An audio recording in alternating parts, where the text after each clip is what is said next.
Sambuddhassa.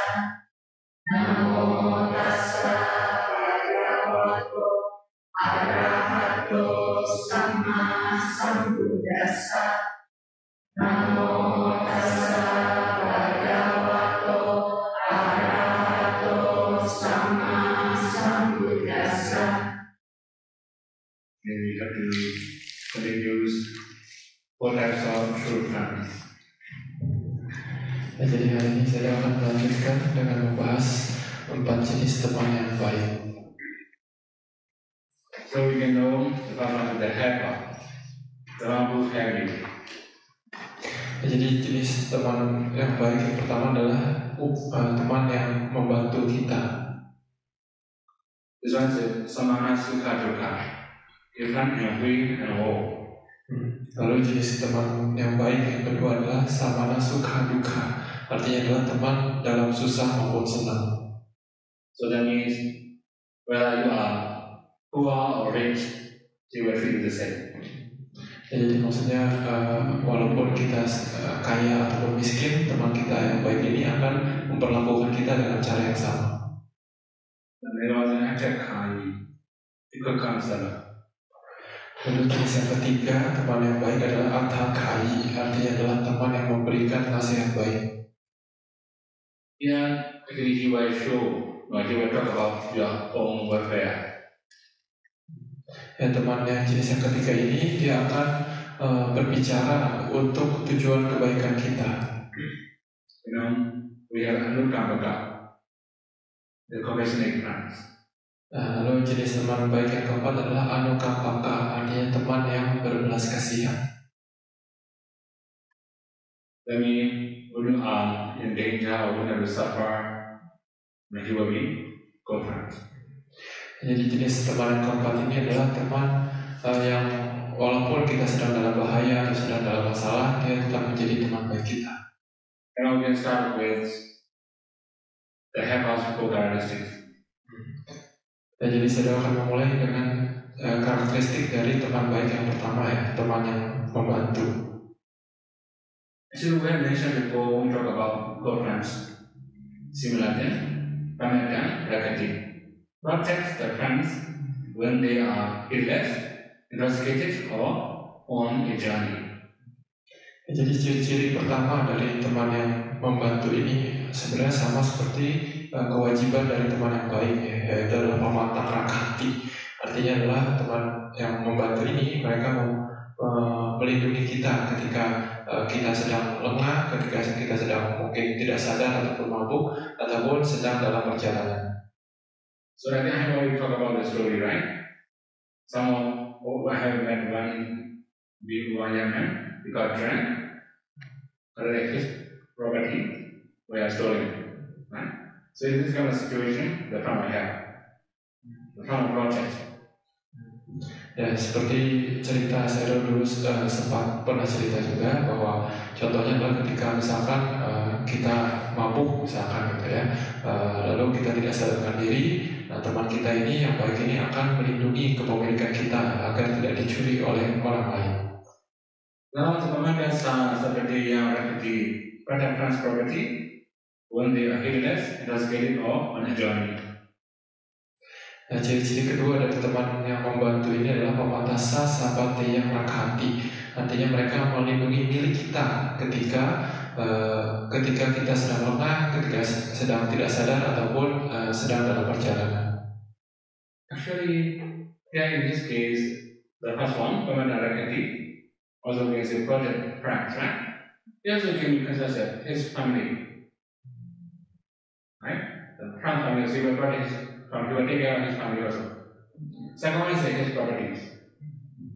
Ya, jadi perbedaan dari yang pertama dan yang kedua ini bisa dibilang bahwa jenis karakteristik yang pertama ini adalah dia melindungi kita maupun keluarga kita ketika kita sedang lemah, sedang tidak sadar ataupun sedang dalam perjalanan. Sementara yang jenis kedua adalah dia melindungi kepemilikan kita ketika kita sedang lemah, tidak sadar ataupun sedang dalam perjalanan. So briefly, the Apamadami Igamendanism also can be intoxicated or get drunk, also can be on the journey. But sometimes the parent is on a long journey, then he has to take care of his property and his family. This is called good parent, have a parent. Ya, jadi yang disebut bahasa paling pamatang ini biasa bisa diterjemahkan sebagai lengah ataupun mabuk ataupun sedang dalam perjalanan jauh ya.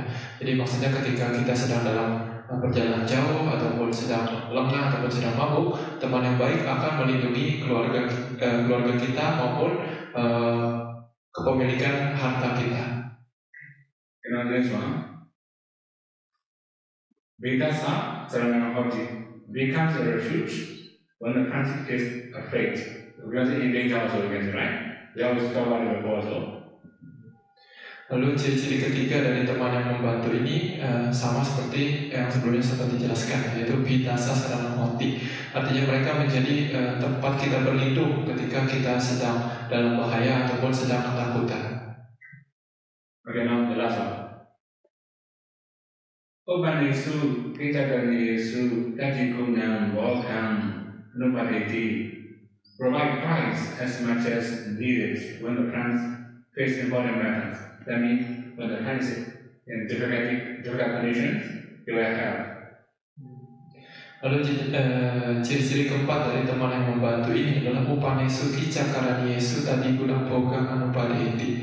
Artinya mereka memberikan bantuan lebih banyak daripada yang kita butuhkan ketika kita sedang mengalami masalah. Jadi mereka membantu bahkan bisa 2 kali lipat ketika kita sedang mengalami masalah. We have mentioned provide twice. That is good now, right? Provide twice means he will support more than enough. Ya, jadi yang dimaksud tadi guna ya, atau memberikan 2 kali lipat ini maksudnya adalah dia memberi lebih dari yang kita butuhkan. This is called help. That is called a good friend, right? Ya, jadi itulah ciri-ciri dari teman sejati yang pertama, yaitu teman yang membantu. Okay, now here again, if hands in will and woe, therefore, 4 characteristics. Lalu selanjutnya saya akan menjelaskan 4 karakteristik dari teman yang dalam suka dan duka. Okay, now we can say that the last one. Goya masa ajikati. Tell the friends their secrets. Karakteristik pertama dari teman dalam suka dan duka adalah kuya masa ajikati. Artinya mereka memberitahu kita rahasia mereka. So that means if we believe, if we trust somebody, we will talk about our secret, right? If we don't trust, we don't talk about our secret. Ya, jadi maksudnya mereka percaya sama kita ya, karena mereka memberitahukan rahasia mereka. Jadi kita hanya memberitahukan rahasia kepada orang yang kita percaya. So in this kind of case, we can also understand 2 things. Secret means sometimes it also can be one method or technique.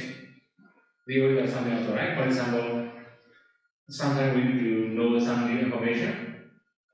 It's only for the who knows that one, right? Although that kind of top secret, if you can get that kind of information, you can get rich very easily, right? Although that kind of top secret, he may reveal, he may talk to the friends. This is called Ucamasa Activity. Ya, jadi yang dimaksud rahasia di sini itu bisa berbagai macam arti ya. Bisa juga berarti dia adalah suatu keterampilan ataupun suatu informasi tertentu yang mungkin sangat rahasia gitu. Mungkin bisa berkenaan dengan bisnis ataupun apa yang kalau misalkan kita ketahui, kita bisa dapat uang dengan cepat atau uang dengan lebih banyak gitu ya. Nah, tapi karena mereka percaya sama kita, maka mereka memberitahukan informasi rahasia ini kepada kita. Jadi ini karakteristik pertama dari teman dalam suka dan duka. The next one, Ucamasa Activity. Then we keep the friend's secret.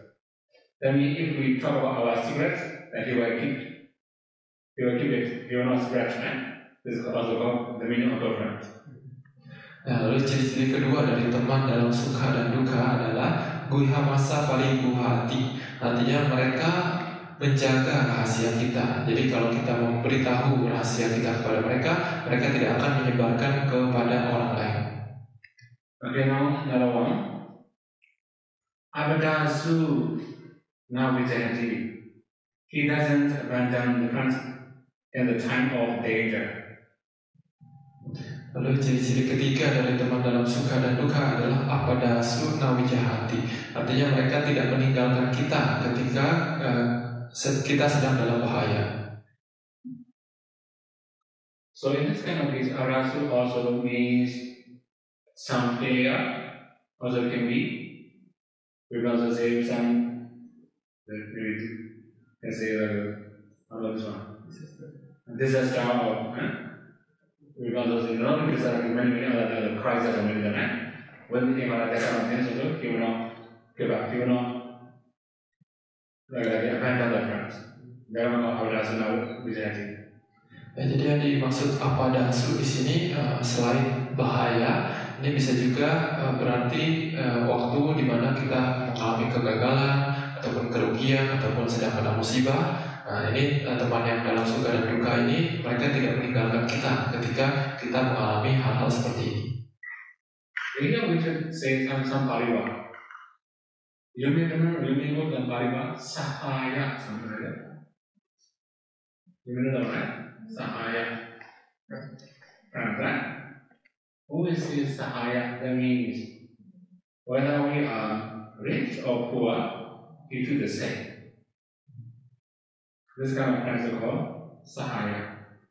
So when we are poor, we are together. When we become rich, separated.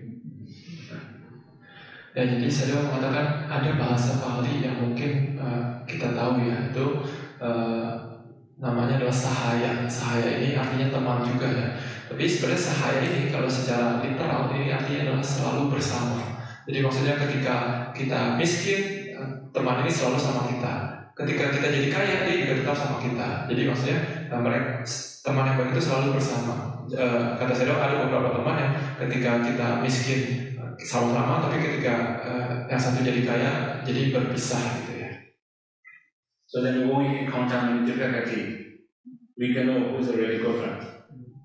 Ya, jadi kata saya ketika kita mengalami kegagalan ataupun masalah besar, di situ kita bisa tahu yang mana teman yang baik yang kita punya.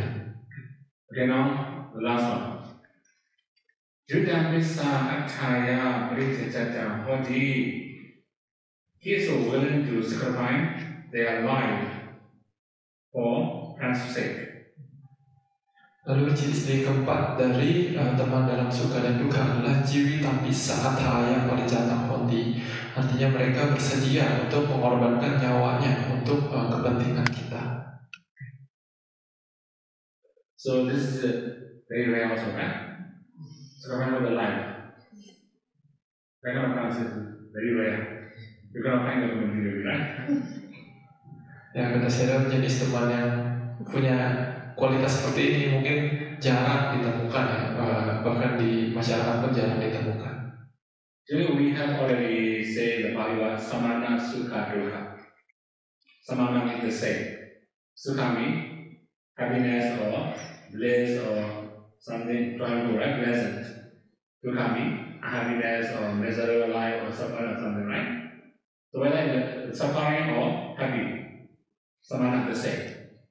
He will the same. He will not change his mind. This is called the friends in will and hope. Ya, jadi saya mengingatkan ya, bahasa Palinya dari teman dalam suka dan duka ini adalah samana sukha dukkha. Samana ini artinya sama, tetap sama. Sukha ya bahagia, saat-saat gembira. Lalu dukkha itu adalah ya saat-saat menderita, saat-saat ada masalah. Jadi teman yang dalam suka dan duka ini mereka tetap sama kepada kita, perilakunya terhadap kita ketika kita sedang dalam bahagia ataupun sedang dalam masalah. Ini disebut teman dalam suka dan duka. Okay, now again we have today's group. The good counselors, both characteristics. Lalu teman sejati yang ketiga adalah teman yang memberikan nasihat baik. So this one is like advisor, supervisor, we can say, right? So he was provide Papa Nivariti, restrains the friends from evil. Ya, jadi teman yang memberikan nasihat baik ini ciri-ciri pertamanya adalah Papa Nivariti. Artinya mereka memberikan nasihat kepada kita dan juga mencegah kita dari perbuatan jahat. So since you all are born as a Buddhist, you all are born as Buddhist, right? Because you know Kusala, Akusala. You also know Panchasila, Atasila, Navanasila, Dasasila. If you are no Buddhist, you may not know. Ya, jadi kata saya mungkin kita semua kebanyakan dari lahir Buddhis ya. Jadi kata saya makanya dari kecil kita sudah bisa tahu yang mana yang kusala, yang bajik, mana yang akusala, yang tidak bajik. Dan juga mungkin dari kecil kita sudah tahu Pancasila, Atasila, atau 9 sila ataupun 10 sila. There are many people, right? They misunderstand about kusala and akusala. For example, another musician. He play music, he compose many songs, he can make people happy, right? Because he got a lot of kusala. Ya, jadi kata saya banyak orang salah paham mengenai yang kusala ataupun akusala ini, yang bajik maupun yang tidak bajik. Jadi kata saya mungkin ada contohnya seorang musisi, mungkin dia berpikir bahwa dengan dia menulis banyak lagu, dengan dia bisa bawakan banyak lagu dan bisa menyenangkan banyak orang dengan lagunya, ini disebut kusala menurut dia. Ini menurut dia adalah kebajikan. So anyway, the main thing is there are many people. When they can make people happy, it's a good thing. But they never think about the consequences of the effect of their support. Right? In this case, we're going to say good friends. Ya, jadi kata saya banyak orang berpikir ketika mereka membuat orang lain happy itu mereka sedang melakukan kusala atau kebajikan. Tapi kadang orang seperti ini tidak memikirkan efek kedepannya dari seseorang yang melakukan suatu hal itu. Jadi orang seperti ini yang tidak memikirkan efek jangka panjang ini tidak bisa disebut sebagai teman yang baik. And when we talk about Baba, akusala or evil, you may have known wrong speech, wrong action, wrong thoughts. Those have already known, right? Many types of defilements. These are called Baba, evil. Ya, berhubungan dengan yang akusala atau yang tidak bajik atau bahasa lainnya adalah bahasa Pali adalah Papa. Papa ini kita mungkin sudah tahu beberapa ya, yaitu misalnya perbuatan salah, ucapan salah, pikiran yang salah, dan juga berbagai macam kotoran batin. Ini yang disebut ketidakbajikan. Sometimes, for example, like health results, right? Health results, so many people say, I just drunk, I don't discount anybody. Why is that person? Ya, contohnya lagi saya bercerita tentang 5 sila ya, Pancasila. Jadi ada beberapa orang yang berpikir mungkin ketika mereka minum alkohol gitu ya, mereka pikir saya hanya minum sendiri, saya tidak mabuk, saya nggak ganggu orang lain. Kenapa ini disebut aku salah? Then we're going to say, okay, I'm a transporter, I just speak all day. You know aku salah, right? And they have this kind of question. Ya, atau mereka pikir bahwa ya biasanya saya setelah minum, saya tidur seharian. Ini kan tidak mengganggu orang lain. Kenapa ini disebut aku salah? So they don't know their minds is changing already. After drinking, their brain also changing already, right? Their mind also changing already. Actually, as soon as we know that is this is like a intoxicant, as soon as we take it, it's already. Whether we can start alcohol or not. Ya, jadi tapi orang-orang seperti ini biasanya tidak menyadari bahwa setelah minum mereka itu sebenarnya berubah secara tidak sadar, minimal di pikirannya ataupun secara fisik juga berubah. Kalau misalnya mungkin darahnya juga pasti terpengaruh oleh alkohol tersebut, pikirannya juga akan berubah. Ya. Nah, jadi biasanya orang-orang seperti ini tidak menyadari bahwa ketika kita lengah ataupun menjadi tidak sadar, ini sebenarnya juga termasuk aku salah. I have one more thing here. In Indonesia also, right? After drinking, you try. Well, that's also fine, right? How much is it called? Interest called? You don't know? Okay. Not expensive, right? Ya, saya tanya kalau di Indonesia kalau berkendara sambil mabuk itu kena tilang nggak? Kena denda nggak? Dendanya berapa Kak Seda? Saya nggak tahu sih. Actually, only one time I have already known that kind of thing in Vietnam. My car was driving. On the way, there's a checkpoint. Police are waiting. Off-road, right? Highway, they don't check. Off-road. Then they are waiting. Then I said, oh, one person, busy. And I can't think some information they got that they are waiting. Nobody, they are just checking. Or the driver. They were just manually whether you have drunk or not. Right? They have many equipment to test people whether you drunk or not. They will drink fine. Then this is how they prevent action in Vietnam. Ya, jadi saya tahu di Vietnam seperti itu ya. Jadi polisi itu akan mengecek kita itu berkendara sambil mabuk apa enggak gitu. Jadi suatu hari saya di Vietnam itu pas lagi naik mobil, ketika turun dari jalan tol melihat di pinggir jalan itu banyak polisi. Saya bingung kenapa ini ada apa gitu ya. Apakah mereka lagi mencari sesuatu atau gimana? Lalu kata si pengemudinya bilang ini polisinya sedang mengecek pengemudi yang mabuk. Jadi polisinya ini akan mengecek banyak pengemudi untuk mengetes apakah mereka ini sedang mabuk atau enggak. Jadi menggunakan banyak alat untuk mengetahui si pengemudinya ini sadar atau enggak. Ini di Vietnam. So it is kind of we cannot say right. I don't distract anybody. Right? That drink I don't distract anybody. We cannot say like that, right? That's not a bad drink. Even small amounts is not wrong. If we have some evidence, because we have drunk already, fine. Ya, jadi maksudnya hanya dengan minum saja ini sebenarnya sudah bukan suatu hal yang baik gitu ya, karena polisi pun ini bisa mengganggu orang lain gitu. Makanya polisi sampai mencari seperti ini kan. Jadi walaupun jumlahnya hanya sedikit, kalau ketahuan dengan alatnya itu maka akan kena denda. Jadi ini termasuk aku salah juga. Okay. In the case of Abu Salah, it does not come from how we like or how we dislike. It just comes from the community standards. If community didn't accept, we should not do it. For drinking, okay, we may say, I just drank very little, but very little also can make problem, right? Like someone can be not like that. Ya, jadi kata saya berkenaan dengan kusala ataupun aku salah yang bajik maupun tidak bajik ini tidak ada hubungannya dengan yang kita suka atau tidak suka, tapi lebih ke arah standar di dalam masyarakat kita gitu ya.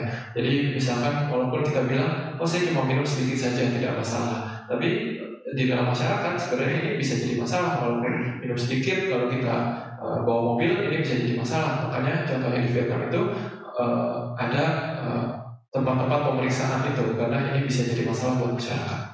Okay, briefly, we talk about Papa, right? There will be many things to talk about, because you know many Papa already, right?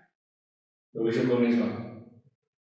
Kalian ini diwasi encourage the friends and encouragement. Ya, jadi tadi berhubungan dengan yang pertama tentang kejahatan ataupun yang aku salah. Ini topiknya sangat luas ya, jadi mungkin kita juga sudah tahu beberapa. Jadi saya akan melanjutkan ke ciri-ciri teman yang memberikan nasihat baik yang kedua, yaitu kaliane niweseti. Artinya mereka mendukung kita dan mendorong kita untuk berbuat wajib. So here in this kind of case, we can say support your friends to do something good. And for example, they are going to do some dana, they have not enough money for them to support. That kind of thing, right? For example, they will do some organization or something, but they don't have enough money, for example, you may support them. That kind of thing can be considered as encourage. Because it is supported. Ya, jadi jenis kedua ini adalah teman yang baik itu, teman yang memberikan nasihat baik. Mereka mendukung ketika kita ingin berbuat wajib. Misalkan kalau kita pengen berdana, tapi mungkin kita dananya kurang gitu ya, dia akan membantu, mungkin dia akan menambahkan gitu. Jadi ya mendukung agar kita bisa berbuat baik. Ataupun misalkan kita pengen mengadakan perayaan penahbisan, ini mungkin tradisi Myanmar ya. Jadi ketika kita pengen mengadakan seperti itu, dia pun ikut membantu dalam mengadakan perayaan penahbisan tersebut. Jadi ini ciri-ciri teman yang memberikan nasihat baik yang kedua. Okay, now we should say briefly, you have already know kusala, right speech, right action, right thought. Right? Some of the girlfriend can give special guidance, how to speak, how to live, how to survive also. Probably in accordance with the Dharma. That kind of friend can be considered as Kalyani University. Jadi berhubungan dengan kalyani ataupun kebajikan usaha kebajikan ini kita mungkin sudah tahu beberapa, yaitu ucapan yang benar, pikiran yang benar, dan perbuatan yang benar. Nah, jadi teman yang baik yang jenis kedua ini yang memberikan nasihat baik, mereka akan mendukung dan memberitahu kita bagaimana caranya berucap yang benar, berpikir yang benar, berbuat yang benar, dan juga misalkan bagaimana cara bisa bertahan hidup yang benar, bekerja yang benar, mendapatkan uang yang benar yang sesuai dengan dhamma. Jadi ini adalah ciri-ciri kedua dari teman yang memberikan nasihat baik. So you have already known these two passages when we talk about bhikkhus duties. You remember the same duties, right? Of bhikkhu. Ya, jadi ciri-ciri pertama dan kedua dari teman yang baik ini juga sama seperti dua kewajiban pertama dari seorang bhikkhu kepada umat awam. Mungkin kalian masih ingat. Then the next one, Asudam Saweti, tell the friends what they haven't passed before. Lalu ciri-ciri ketiga dari teman yang memberi nasihat baik ini adalah asutan saweti. Artinya teman yang baik ini memberitahukan kepada kita apa yang kita belum pernah dengar sebelumnya. You remember the good video also? Right? Very good information to the devotee, right? But here in this kind of case, it doesn't mean Dhamma, right? It can be like any other information, or business or some information, real information. This kind of thing you consider as Asudam Saweti. Ya, ciri-ciri ketiga ini juga hampir sama ya seperti kewajiban ketiga dari seorang bhikkhu kepada umat awam. Tapi mungkin perbedaannya adalah kalau untuk teman ini dia mungkin tidak harus tentang dhamma informasi yang diberikan kepada kitanya yang belum pernah kita dengar. Mungkin bisa tentang informasi bisnis ataupun informasi kesehatan ataupun informasi lainnya yang berguna bagi kita. So that means usually in the case of Asudam, it can be many different information. It also can be about the dhamma, it also can be about business, it also can be about family issue, right? Also can be many other information. The modern conditions are very, very fast, right? 5G, 5G, right? Very fast. Right? Ya, jadi ciri-ciri ketiga dari teman yang memberi nasihat baik ini, ya dia bisa memberikan informasi yang belum pernah kita dengar, bisa berupa dhamma juga bisa, ataupun informasi yang berguna bagi kita, misalnya kesehatan, bisnis, ataupun tentang informasi masalah keluarga, ataupun informasi apapun yang mungkin sekarang bisa didapat di internet dengan cepat yang belum pernah kita tahu. Jadi kita sadar sekarang informasi sangat mudah untuk didapat karena koneksi sudah 5G. One more thing, I remember in our school life. So when we are going to take exam, there are some people. They don't study properly, right? They just get only some spots. Right? They don't collect only very important point of textbook, right? And they also are listening. Who is invited for question? There are some say, right? The government will invite them to able to examine, right? Then they just listen. For example, if San Zero from Yangon was invited to make question, to examine, then they just trying to ask, we do test examination in this monastery. They want to know what kind of things does they like to ask. Then you can imagine in the monastery we have 6 days examination. 6 days examination, right? It will be 6 hours, right? We ask who is invited, they just check, they just ask for their question. Then they tell them, right, if we do just normal learning, it will be faster than asking a question. But anyway, they are sleeping that kind of thing, right? There's some other friends. When they have some information like that, oh, actually, no, what are, okay, let's say in Mandarin, right? Oh, no, Yamasa was invited. No, they can go and take all the questions asked by him. Then they share each other, no? They share all of them very easily. They are lazy actually, right? But they also share with all the Indonesian people also. We have that kind of culture in our community. Jadi saya cerita tentang pengalaman saya ketika masa-masa sedang belajar Pariyati di sekolah. Jadi biasanya ketika mau ujian itu ya ada biku yang rajin yang semuanya dipelajari. Tapi ada juga biku yang dia selalu dia hanya cari kisi-kisi gitu, poin-poin aja yang biasa soal yang sering keluar tuh yang mana aja gitu. Dan juga dia kadang sering cari tahu informasi dan mendengar nanti pengujinya siapa, saya doa dari mana jadi pengujinya.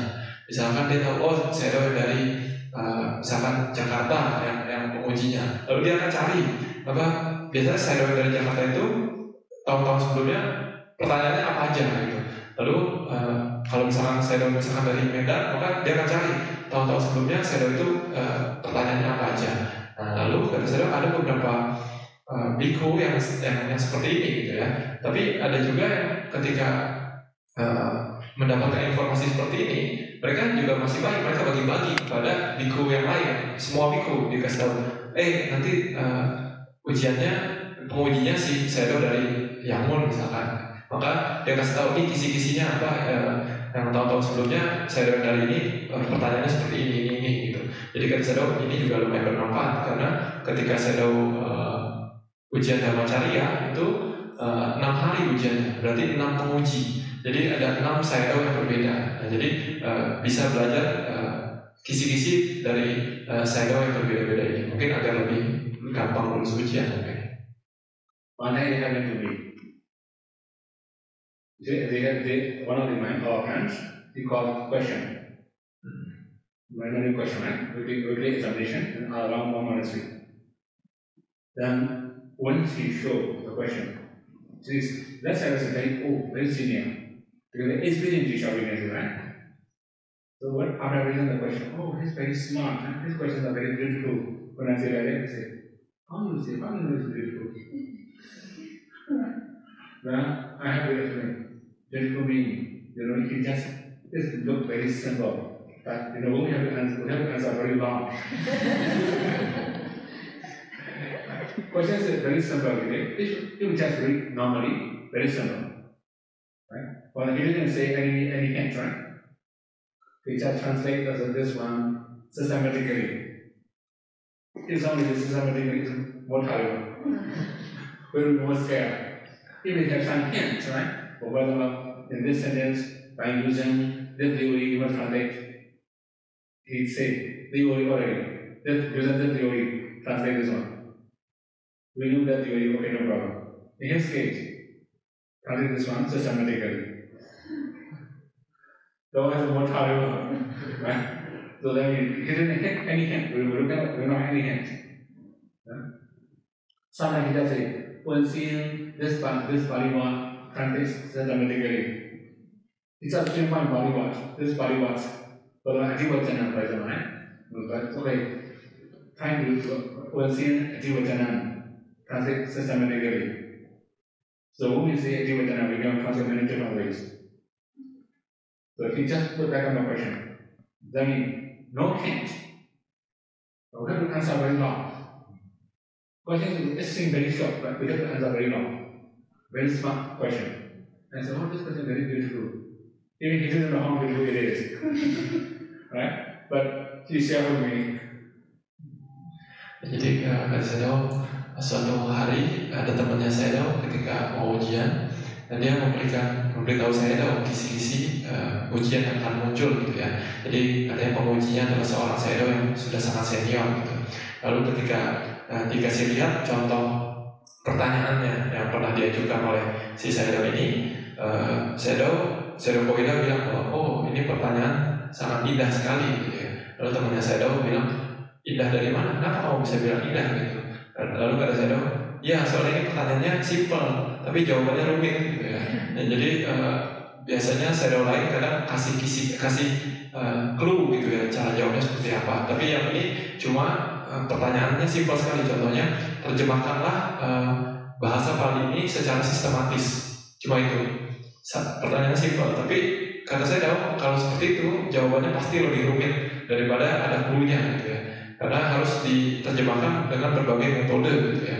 Tapi kadang ada pertanyaan lain yang terjemahkanlah bahasa Pali ini secara sistematis. Lalu ada clue-nya, coba gunakan metode yang ini gitu. Nah itu lebih gampang. Tapi kalau tidak ada clue itu, berarti harus semua dijabarkan. Nah ini lebih rumit gitu ya. Nah jadi kata shadow, ketika shadow menjelaskan seperti ini, temannya itu tidak sadar sebenarnya bahwa pertanyaan ini sulit gitu. Tapi ketika dikasih tahu saya jelaskan bahwa ini sebenarnya pertanyaannya tidak mudah gitu. Ini sangat sulit. Contohnya, misalkan ketika ada pertanyaan, misalkan terjemahkanlah kalau ada kata adiwacana dalam satu kalimat, terjemahkanlah kata adiwacana itu secara sistematis. Berarti itu harus dijelaskan, diterjemahkan kata adiwacana itu dengan berbagai macam teori dan metode. Jadi itu sangat rumit sebenarnya pertanyaannya. Okay, so briefly, in your conversation we have that kind of pattern, right? When they have something new, they will inform you. What's very limited, you should join earlier. Information, For example, sometimes, what even, this happen. Meditation retreat, for example, right? Sometimes because it has no space, you have to cut the number of hours, right? That kind of information, for example, right? As soon as they hear the news, they will inform you. If there's some activities, although you can know something new in the activities, they will inform you, right? That kind of can be considered as a asudan saviti. You can go back. Ya, jadi kira-kira teman seperti ini yang memberitahu kita apa yang belum pernah kita dengar sebelumnya ini agak sulit ditemukan di masyarakat. Tapi mungkin kadang juga gampang juga, tapi kadang sulit ya. Jadi contohnya misalkan selain tadi kan soal ujian, jadi ini bisa juga misalkan informasi berharga, misalkan tentang retret meditasi misalkan. Kadang jumlah pesertanya dibatasi gitu kan. Jadi kadang siapa cepat dia dapat. Jadi ketika teman kita adalah teman yang baik, yang memberikan nasihat baik, kadang ketika dia mendapatkan informasi bahwa ada retret meditasi misalkan di Sata Aryadhana, maka dia langsung kasih tahu kita bahwa ini ada retret meditasi. Jadi dia memberitahukan informasi yang penting gitu. Jadi informasi yang berharga, ataupun ada kegiatan lainnya yang berharga, yang bagus, dia juga langsung informasi ke kita yang sebelumnya kita tidak tahu. Ini yang disebut asutang saweti. So similarly, when we are learning also, they are memory from, right? They really know how we are learning, because I'm learning English. They have never learned any English anymore, right? But when they know some news about some class or something, they inform me. There's a class there. It will take only very short time, 2 weeks, 3 weeks, something like that, right? They inform me. It's not for their welfare actually, just for my welfare. They bring me the message, right? Similarly, they are doing like this. There's something new, something beneficial for you, they will bring the message. It's not for them, just for you. That kind of thing can be considered as a good one. Ya, jadi contoh lain dari yang asutang saweti ini yang memberikan hal yang memberitahu informasi yang tidak kita dengar sebelumnya. Jadi contohnya dulu ketika saya belajar bahasa Inggris, teman-teman saya banyak yang sebenarnya tidak belajar bahasa Inggris. Tapi ketika teman-teman saya ini misalkan mereka tahu bahwa nanti akan ada kelas bahasa Inggris misalkan selama 2 minggu atau selama 3 minggu, walaupun mereka tidak belajar bahasa Inggris, mereka tidak ingin ikut kelasnya juga, tapi mereka akan memberitahu saya Koida bahwa Bante Gowira, gitu ya. Nanti akan ada kelas bahasa Inggris nih, kalau kamu mau ikut silakan. Jadi walaupun ini tidak ada hubungannya dengan mereka, tidak berguna bagi mereka, tapi mereka memberitahukan kepada kita, ya. Mereka tahu akan sangat terbantu dengan hal-hal seperti ini, gitu. Jadi mereka memikirkan kebaikan kita. Nah, ini disebut teman yang memberitahu apa yang tidak pernah kita dengar sebelumnya. Okay, now, yeah. Second son Mecca, African D. I think also similar to show the way to heavenly realms. Several people do this, right? Ya, ciri-ciri keempat dari teman yang memberi nasihat baik adalah sagasa maga acik hati. Artinya mereka menunjukkan jalan menuju surga. Ini sama ya seperti kewajiban keempat dari seorang bhikkhu kepada umat awam. So then you can show your friend to the heaven. Because of show your friend how to meditate also. Ya, jadi kata saya, kita sebagai teman bisa juga menunjukkan caranya bagaimana mencapai alam surga ataupun bagaimana caranya meditasi kepada teman kita. Okay, this one said, you already know if you're going to do this, right? Then the next one, the compassionate friends for characteristics. Ya, selanjutnya adalah karakteristik dari teman yang berbaik hati. Dia apa bahasa nasa na nandati. He doesn't rejoice in the friend's misfortunes. That when you're unlucky or something difficulty in your life, they will not be happy. Nah, ciri-ciri pertama dari teman yang berbaik hati ini adalah abhawenasa nandati. Artinya mereka tidak berbahagia ketika kita terkena masalah. Now one more thing here. Someone was asked me, some of my brothers how can I overcome my dosa or something like that, right? I also told that, right? When you have to suffer something, your enemy will be very happy, right? So don't make your enemies happy. Ya, pada saya kadang ada beberapa yogi ataupun umat yang bertanya kepada saya, bagaimana caranya untuk mengatasi kebencian kepada seseorang, gitu ya. Lalu saya berkata kepada si orang ini, ke si umat ini bahwa kalau kamu punya kebencian, kamu ingat saja, kalau kamu membenci, kamu kan sedang menderita. Kalau kamu sedang menderita, pasti musuh kamu senang kamu sedang menderita. Jadi jangan biarkan musuh kamu senang. Jadi buang kebenciannya. So yeah, in this instance of misfortune is too wide. Loss of wealth, loss of relatives, loss of friends, maybe loss of popularity or defend something. Then there are many misfortunes. When that kind of thing happened to us, our enemy were very happy, right? Our friend cannot be happy. Ya, jadi berhubungan dengan musibah, di sini kan mereka tidak berbahagia ketika kita terkena musibah. Ini sebenarnya luas ya, konteks musibah ini misalkan ketika kita kehilangan harta, ataupun terkena bencana, ataupun kehilangan saudara, misalkan ada saudara yang meninggal, ataupun misalkan kita kehilangan reputasi kita. Nah, ini adalah jenis-jenis musibah yang dimana teman yang baik mereka tidak akan ikut berbahagia atas kemalangan yang kita alami.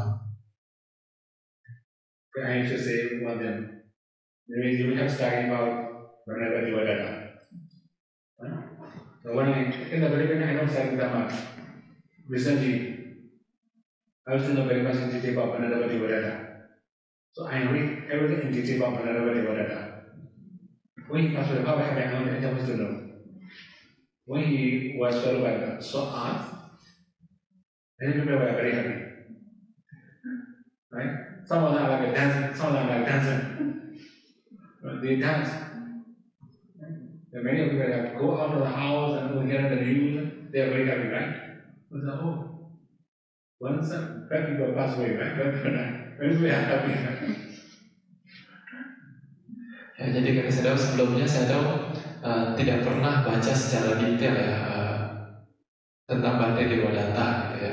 Tapi kemarin itu saya sengaja untuk baca secara detail tentang apa sih yang terjadi ketika Bante Devadatta meninggal, ketika dia sudah ditelan oleh bumi, apa sih yang terjadi gitu. Ternyata saya menemukan bahwa ketika Bante Dewadatta sudah ditelan bumi, ternyata banyak orang senang dengan kematiannya Bante Dewadatta itu. Ada yang sampai joget-joget, nari-nari karena senang Bante Dewadatta sudah meninggal. Dan juga mereka pun memberitahu kepada teman-temannya, dan mereka senang ketika mendengar kabar bahwa Bante Dewadatta telah meninggal. Jadi ketika orang jahat itu meninggal, mungkin banyak yang senang. So we can say, right? They are not Gopra Bante Dewadatta, right? Ya, jadi kita bisa tahu bahwa yang ikut senang atas kematian Bante Dewadatta itu pasti bukan teman baiknya Bante Dewadatta. So similarly, right? When we are at the we can see how we are happy. Ya, begitu juga kita bisa lihat ketika kita kena musibah, berapa banyak orang yang senang kita kena musibah. Bagaimana sih? Bahwa nasa nanti rejoice in the friend's prosperity. Ciri-ciri kedua dari teman yang berbaik hati adalah bawenasa nandati. Artinya mereka ikut bahagia ketika kita mendapatkan keuntungan atau ketika kita bahagia. So that means whether my friend is successful or achieve something, this kind of case you will be happy, right? Ya, jadi maksudnya ketika misalkan kita berhasil dalam melakukan sesuatu ataupun mendapatkan sesuatu yang keuntungan, maka mereka ikut berbahagia atas kebahagiaan kita. This is pretty normal, right? But although some of my friends, right? Although they fail the examination, when I pass, they are happy. Some also fail the exam. If they pass, I am also happy, right? Then this is the nature of God. Ya, kata Sedo, mungkin yang ciri-ciri kedua ini lebih umum kita lihat ya, jadi di teman yang baik. Jadi kata Sedo contohnya ketika Sedo ujian misalkan Dhammacarya, walaupun Sedo lulus sendiri, teman-temannya gagal, tapi teman-temannya ikut bahagia atas Sedo lulus gitu. Begitu juga kata Sedo ketika ada beberapa ujian Sedo gagal, tapi teman-temannya lulus, Sedo juga ikut bahagia atas kelulusan teman-temannya.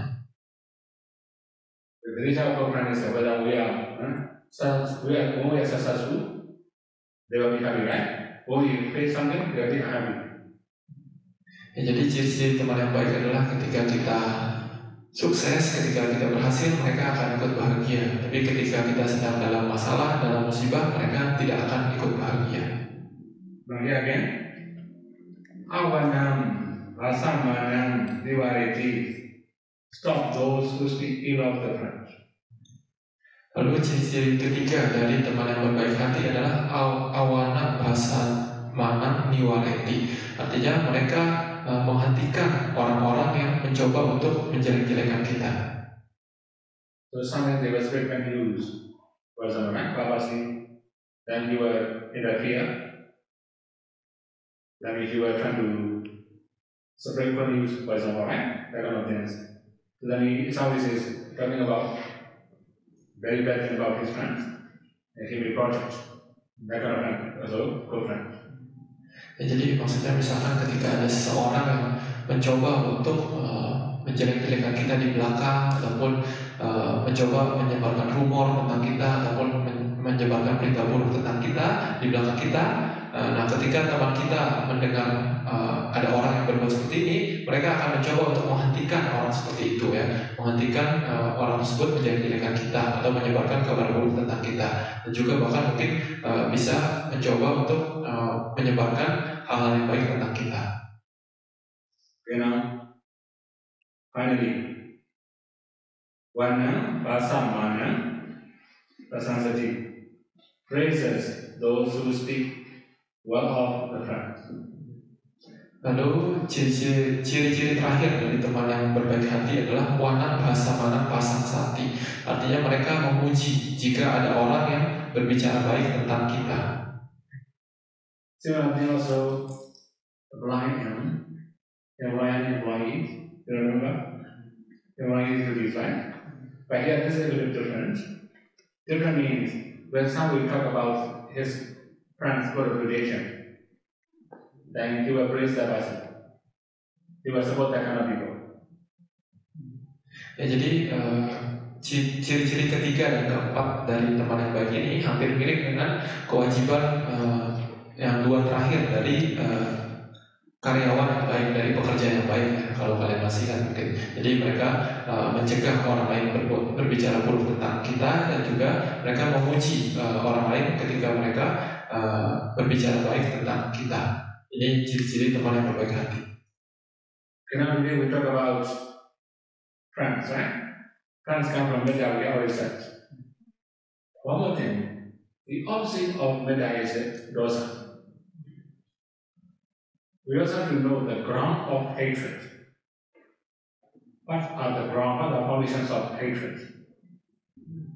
Ya, jadi saya mengingatkan yang mungkin kita masih ingat, saya pernah menjelaskan bahwa kata teman dalam bahasa Bali itu mita ya, dan akar kata maksudnya asalnya mungkin dari kata meta atau cinta kasih. Nah, sebaliknya lawan dari meta adalah dosa ataupun kebencian. Nah, saya bilang kita juga harus mengetahui apa sih yang menyebabkan munculnya kebencian.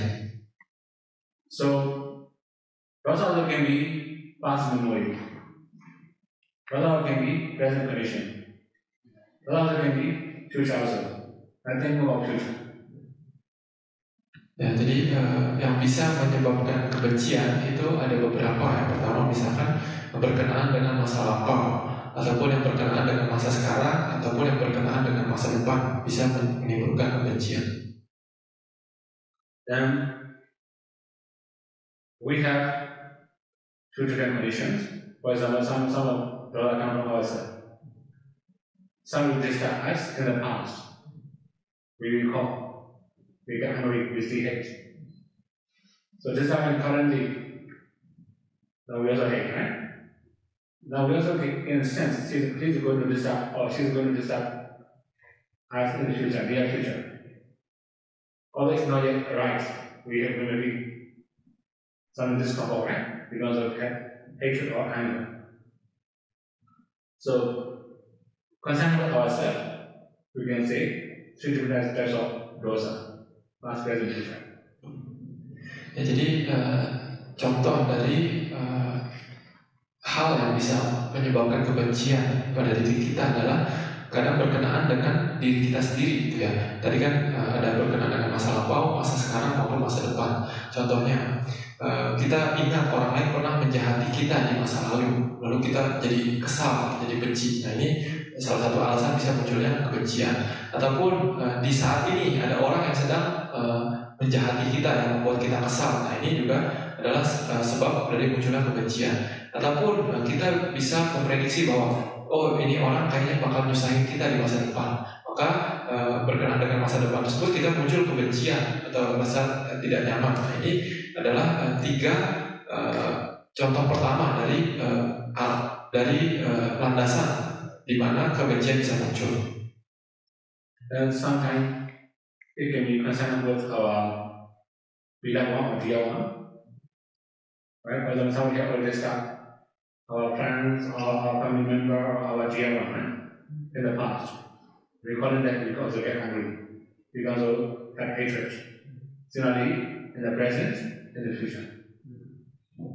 Dan kalau tadi berkenaan dengan diri kita, ada juga bisa juga kebencian itu muncul berkenaan dengan teman kita atau orang yang kita sayang, juga di dalam masa lalu, masa depan maupun masa sekarang. Contohnya kita mengetahui bahwa oh, orang ini dulu pernah menjahati ataupun mengganggu teman saya, maka kita muncul kebencian. Ataupun di saat ini ada orang yang sedang menjahati teman kita atau orang yang kita sayang, maka kita muncul kebencian. Ataupun di masa depan juga seperti itu, mungkin akan ada orang yang menjahati teman saya ataupun keluarga saya ataupun orang yang kita sayang, maka bisa muncul kebencian dari situ. Then again, for our enemies, if somebody support our enemies, how will we feel? Right? Similarly, if somebody is supporting our enemies in the past, in the present also, in the future, we can get angry again, right? Ya, kalau tadi ada berkenaan dengan diri kita, ada berkenaan dengan teman kita, ada juga landasan munculnya kebencian, yaitu tentang musuh kita ya. Jadi kita bisa muncul kebencian kalau mengingat musuh kita di masa lalu, masa depan maupun masa sekarang. Contohnya Kita ingat ada orang yang pernah bantuin musuh kita di masa lalu, lalu kita kesal, kita benci. Nah, ini muncul dosa. Ataupun kita lihat di saat sekarang ada orang yang bantuin musuh kita, orang yang kita tidak suka, maka muncul kebencian. Ataupun di masa depan kita pikir, oh orang ini akan membantu musuh saya, jadi muncul juga kebencian. Jadi ini juga adalah landasan untuk munculnya kebencian di masa lalu, masa depan maupun masa sekarang.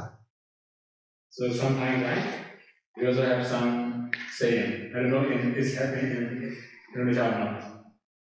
Enemies is our friends. Right? We have that kind of saying. The same, right? Ya, saya bilang, saya pernah dengar satu ungkapan ya, tapi saya tidak tahu di Indonesia seperti itu atau enggak. Jadi ungkapannya adalah musuhnya dari musuh kita itu adalah teman kita. Benar apa enggak? Actually, we don't see from also, right? But I think that's just the other people. We are not sure was who are also. Ya, kata saya tapi sebenarnya ya itu bukan berarti teman kita juga, tapi karena ya musuhnya musuh kita belum tentu bantu kita juga, tapi ya seperti itu. Okay. So we can say that there are 9 grounds of hatred. 3 concerning ourselves, 3 concerning our dear one, 3 concerning our enemies. Altogether 9. Ya, jadi dari pembahasan tadi total ada 9 alasan bisa munculnya kebencian ya. Tadi yang 3 berhubungan dengan diri kita sendiri yang di masa lalu, masa depan, masa sekarang, ataupun yang 3 juga yang berhubungan dengan teman kita di masa lalu, masa depan, masa sekarang, dan 3 yang berhubungan dengan musuh kita yang di masa lalu, masa depan, masa sekarang. Jadi total ada 9 landasan munculnya kebencian. So here we can see one more thing about ground of anger or hatred, right? We call atana goba. Unreasonable anger or unreasonable hatred. The one is when raining, you get angry because of rain. When very very hot also, you get angry with the heat. Too cold, you get angry with the cold, right? This kind of thing, unreasonable anger, unreasonable hatred. No matter what you can say. Ya, jadi saya di luar 9 yang tadi ada juga satu alasan yang mungkin bisa disebut juga alasan nomor 10 ya, dari munculnya kebencian atau dosa ya dalam bahasa Bali, yaitu bahasa Balinya adalah atana gopa. Jadi ini artinya kita kesal tanpa alasan, maksudnya tanpa alasan yang jelas. Misalkan hujan kita marah, panas kita marah, dingin kita marah, jadi tanpa ada alasan yang jelas gitu. Ini mungkin bisa dibilang sebagai alasan ke-10 dari munculnya kebencian. Okay, to make it clear, right? For example, you are on call. You forgot to talk up. Right? When you are talking, you run off. Or cut off, right? Then you will get angry, right? Unreasonable. This is your fault. Right? Ya, jadi contohnya adalah misalkan kita lagi teleponan sama teman kita atau sama seseorang, lalu tiba-tiba internet kita habis gitu ya, lalu jadi teleponnya keputus, lalu kita marah-marah gitu. Nah, ini kan sebenarnya kesal yang tanpa alasan yang jelas gitu. Sebenarnya itu kan salah kita sendiri, kenapa nggak isi pulsa, nggak isi internet gitu ya. Tapi ya ini yang disebut kesal tanpa alasan. Similarly, kalau kita berbeda pada zaman, juga orang itu berbeda. Like you all have too much, come on too much, right? And you go at the hanging. Right? I have seen one of my friends, he got angry. He hit computer. Right? This is the unreasonable anger, right? Nah, jadi contoh lainnya, misalkan kita lagi ngerjain sesuatu di komputer gitu ya, di laptop, lalu mungkin kita udah terlalu lama pakainya ataupun tugasnya terlalu berat di laptopnya itu, akhirnya laptopnya nge-hang dan misalkan filenya hilang gitu. Jadi kita marah gitu. Lalu, nah ini kan sebenarnya kemarahan yang tanpa alasan yang jelas gitu. Ini salah kita sendiri juga gitu. Kita kenapa pakai lama-lama. Jadi kata Shadow ada temannya yang Shadow pernah lihat ketika terjadi hal seperti itu, dia marah, dia pukul laptopnya sendiri sampai rusak. Okay, that means We can make friends with dosa, right? We cannot get friends with dosa. Even to get good friends, we must have metta. When we have metta, we get better friends, good friends. We cannot make friends with dosa. We can make friends with metta. Ya, jadi intinya kan sedang kita tidak bisa mendapatkan teman dengan kualitas kalau kita berkualitas dosa, kita memiliki kebencian. Tapi untuk mendapatkan teman kita harus memiliki kualitas metta atau cinta kasih kepada orang lain. So I think I will stop here also, right? We have a long time. Okay. So today we just finished about Vinaya Susikito. Vinaya means training. So we have duties. We have to train ourselves to be dutiful. Right? If we have duty, we have duty. Ya, jadi pembahasannya mungkin saya akan selesai di sini ya, karena saya juga hari ini bolak-balik perjalanan lumayan panjang. Jadi intinya sampai pembahasan ini kita sudah selesai membahas Vinayoca Susikito. Ini manggala yang di dalam stanza yang sama itu ya. Artinya adalah terlatih baik dalam tata susila. Tapi bisa diartikan juga bahwa kita mengetahui apa kewajiban kita dan kita melaksanakan apa yang menjadi kewajiban kita. Jadi kalau kita bisa melaksanakan dengan baik kewajiban kita, maka kita bisa menjadi orang yang indah, yang baik. I always say, right? What is duty? Why is it called duty? So everybody wants to be beautiful. They know wear very, very good nice dress or something. According to the age, it will be different, right? When young, you know wear like young age. When you grow older, you must wear according to your age. So all the decorations should according to the age. In the case of morality, every age, the same value, the same duty. That's why morality is a duty of the life. Ya, jadi saya mengatakan bahwa sila ataupun moralitas kita itu sebenarnya adalah kecantikan kita ya. Kenapa seperti itu? Karena misalkan orang yang umurnya muda, karena masih muda, dia harus memakai pakaian orang muda baru cocok gitu ya. Lalu ketika dia udah mulai memasuki masa dewasa, masa pertengahan hidup, maka dia harus menggunakan pakaian yang sesuai juga agar terlihat cantik. Gitu. Lalu orang yang sudah tua, yang sudah lanjut usia juga harus menggunakan pakaian yang sesuai baru bisa terlihat cantik. Jadi tidak bisa yang tua pakai pakaian yang muda, gitu kan? Tidak bisa terlihat cantik. Nah, tapi sila kita, moralitas kita itu bisa dipakai di segala umur gitu ya. Bisa membuat kita terlihat indah dan sangat berharga di umur manapun, di usia muda, tengah maupun sudah lanjut usia. Sila itu membuat kita adalah harta berharga kita gitu. Ini membuat salah satu kecantikan kita. Jadi saya mengatakan bahwa moralitas ataupun sila itu adalah keindahan dan kecantikan dari kehidupan seseorang. We must understand another way. Morality is also function of the life. You may have seen many flower will smell. You also have to smell already, right? The smell will go only downwind. It cannot go upward. But the smell, the fragrance of morality can go everywhere. If morality is strong enough, up to Devarana, it can go. Up to Brahma world, it also can go. That's why this is a real preference of human being.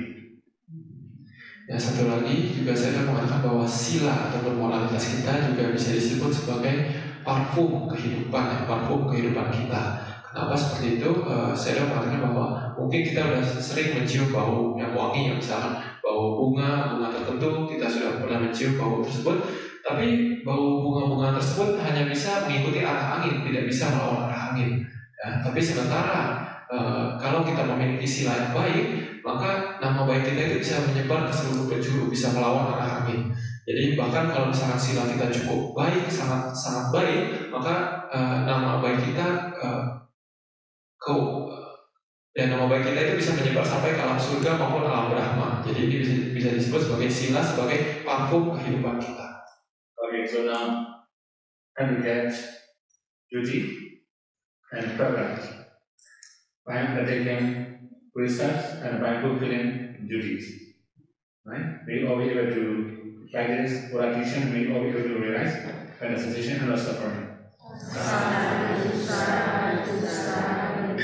Ya, jadi setelah mengerti bahwa sila ini adalah kecantikan kita dan juga sila ini adalah parfum yang akan kita bawa kemana-mana, maka saya berharap kita selalu menjaga sila kita dengan melaksanakan kewajiban kita dengan baik.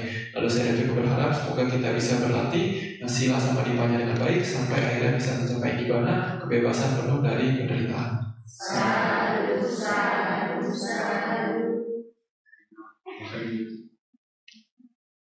Any question now?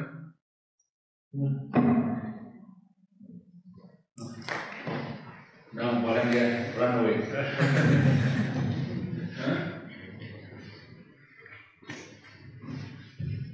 My name is Sandro. So I have a few questions. First question is about dana and about the proper consideration and punyataraya. So the case is, if like let's say one of my friend without like example, she already prepared dana. This, let's say she want to dana to Sayadaw. She already bought air conditioner, let's say. And then she already prepared the dana to Sayadaw. But then because I am her friend and know that actually if you dana this, it's going to be wasteful, right? So in this case, if I give her like proper consideration as a true friend, like I think you should not. It's better for you not to dana aircon to Sayadaw because he will not use it. If I do this Sayadaw as a true friend duty, will it consider punyataraya? Okay, so you just point out, right? You want to do this kind of things. You can go to learn first. For example, you okay, you will say, your friend, go to this scooty now. Check whether you will use aircon or not. If you just wasting, for example, you just talk about only possibility. You didn't say talk about. Without aircon, not to waste. This kind of punyataraya. Right? In the case of punyataraya, you initially stop somebody to offer. Okay? But one more thing here, in this kind of case, right? We have also some of the rule and regulation. We have to consider that for all the linear rules. But we can also say this also for adhamma dana.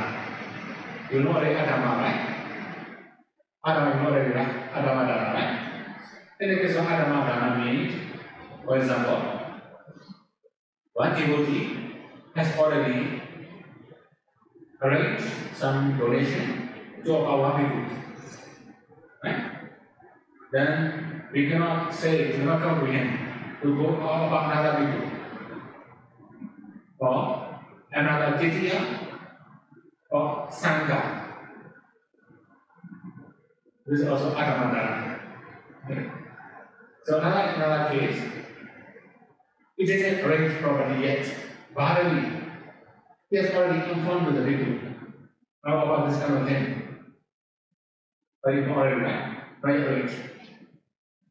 Then the donor must intervene, another person must interfere. Well, he cannot be issue about another people or Gora or Sangha. This is also adhamma. So that be Bharati or Bodhi. She has already arranged or promised. Don't interfere. This is the one thing, right? So we have another conditions.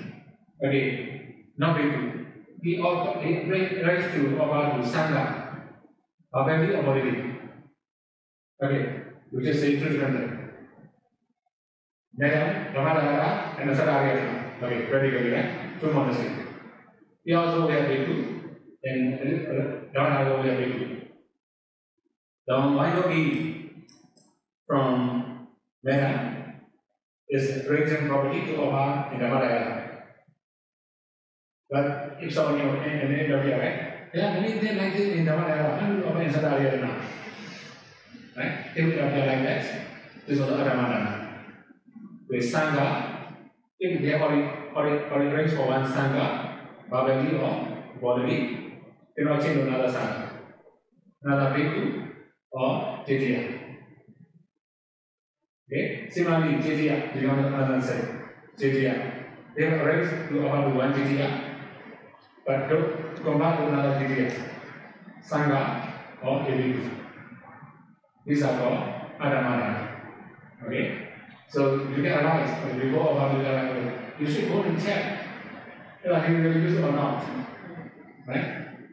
Other than for example, if the exercise like in the example, right? If somebody bring that kind of thing, right? Everyone brings it, right? I will talk to them. I will not use. We will not find any people. Right? That's because he already arranged for me. For other people and myself. Right?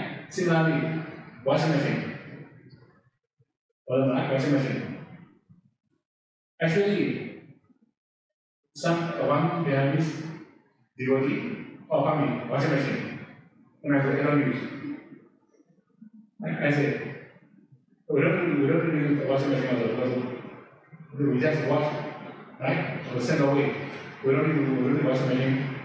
That's fine. Okay. Once he already, I accept. Then I hand over to someone else. Obviously, this kind of thing. I don't need that kind of thing. So, if after that only, there's some special place for some volunteer. For example, after Vedavana, they will wash all the napkin, all the shower, that kind of place, and also all that kind of place, right? So the main thing is, we should arrive, right? We go to check whether they do or not. If they already, you should ask their permission to check your blood. It's easier, right? So if the Siva agree, it's okay. That can check. Okay? So if that the case, it's better if you already have the thing like the aircon, like it's very ready to be done, to be settled. Yeah. We just let them and settle, accept and settle will arrange for the one that can be used. Yeah. But let's say she just have a planning like I want to Dana to settle aircon. And I can give the advice and settle. Sure. I think it's not like don't Dana. We don't say that. We just. I think it's better if you check first whether settle need aircon or not. So that's the consideration or advice we should give as a children. Sure. And that will be not punyatara. Second question or Translation. Okay. It will take a long time. Ya, jadi tadi pertanyaannya adalah tentang punyantaraya atau halaman kebajikan. Jadi berkenaan dengan salah satu ciri-ciri teman yang baik adalah kan dia tidak menghalangi ketika seseorang itu ingin berbuat baik gitu ya. Nah, tapi bagaimana ceritanya? Misalkan jika ada teman kita yang misalkan ingin berdana AC kepada Sayadaw misalkan gitu ya. Nah, tapi kita tahu bahwa sebenarnya Sayadaw itu tidak butuh AC, tidak akan pakai juga kalau dikasih AC. Nah, pada saat seperti itu, apakah sebaiknya kita menghentikan teman kita untuk berdana kepada Sayadaw? Apakah seperti itu punyantaraya ataupun hal kebajikan? Atau bagaimana caranya? Apakah kita boleh kasih masukan kepada teman kita untuk cara berdana yang lebih baik atau bagaimana? Kurang lebih begitu ya pertanyaannya. Ya, jadi kata Sayadaw, kalau misalkan teman yang baik sebenarnya lebih bagus kita kasih masukan atau pertimbangan agar teman kita ini bisa mempertimbangkan lebih dulu gitu ya. Misalkan ketika walaupun kita tahu bahwa Sayadaw tidak butuh AC misalkan, tapi kita bisa bilang kepada teman kita, menurut saya sih sebenarnya Sayadaw tidak butuh AC. Tapi lebih baik kamu coba cek dulu aja ke putihnya Sayadaw, tanya ke Sayadaw butuh AC atau enggak. Ini mungkin cara yang lebih baik agar kita tidak melakukan yang punyantaraya itu ya. Nah, jadi tapi kita tidak boleh mengatakan, oh kamu jangan dana kepada Sayadaw. Jadi kita menghalangi seseorang dengan dengan benar-benar menghalangi apa, jangan dana ke Saidao misalkan, jangan dana ke Saidao AC. Nah itu termasuk punya tarai ataupun halangan kebajikan. Jadi lebih baik kita kasih masukan kepada mereka untuk mereka cek sendiri, tanya ke Saidao butuh AC atau enggak, nanti Saidao akan urus, maksudnya akan memberikan jawaban butuh atau enggak gitu ya. Nah, tadi Saidao juga menjelaskan sedikit tentang dana. Ini adalah contohnya ketika seseorang sudah, misalkan teman kita ya, sudah pernah berjanji ataupun sudah menyiapkan dana untuk orang tertentu, misalnya biku tertentu, ataupun cetia wihara tertentu, ataupun sangha tertentu, gitu ya. Jadi pada saat itu kita sebaiknya tidak menghalangi ataupun mengubah ataupun membuat orang tersebut mengubah tempat di mana dia pakai dananya. Gitu. Misalkan seseorang itu sudah menyiapkan paket dana untuk biku di Sata Arya Dana, misalkan gitu ya, para biku di Sata Arya Dana. Nah, maka itu kita sebagai teman baik sebaiknya tidak mengatakan, oh kamu ngapain dana ke sangga di Sata Arya Dana, mending kamu dananya untuk sangga di Dhammadayana aja. Gitu. Nah ini disebut adhamadana. Kita ini perbuatan yang kurang baik ya, kita mengalihkan pendapatan dari satu tempat, kita coba arahkan ke tempat lain, padahal itu barangnya sudah disiapkan gitu. Ini adalah adhamadana. Ataupun misalkan kalaupun barang yang belum disiapkan, tapi orang tersebut sudah berjanji misalkan kepada biku tertentu, misalkan kepada Saidao bahwa dia sudah berjanji ke Saidao, nanti saya akan kasih AC kepada Saidao, misalkan dia sudah janji kepada Saidao dan Saidao misalkan sudah oke. Nah lalu kita bilang, oh kamu ngapain dana ke Saidao AC, kamu beli dana ke Saidao yang lain, AC-nya ini. Nah ini adalah adhamadana. Jadi kita mencoba untuk mengalihkan pendapatan orang lain ke tempat lain, di mana sebenarnya barang yang ingin didanakan ini sudah disiapkan ataupun sudah dijanjikan kepada biku tertentu ataupun cetia tertentu ataupun sangga tertentu. Ini disebut adhamadana. Nah jadi kalau misalkan kita memang tidak bisa menghentikan orang lain untuk berdana, misalkan walaupun kita tahu bahwa sebenarnya barang itu tidak akan bermanfaat. Nah jadi pada saat itu ya sebenarnya kita ya sudah nggak apa, suruh dia untuk melanjutkan berdana aja.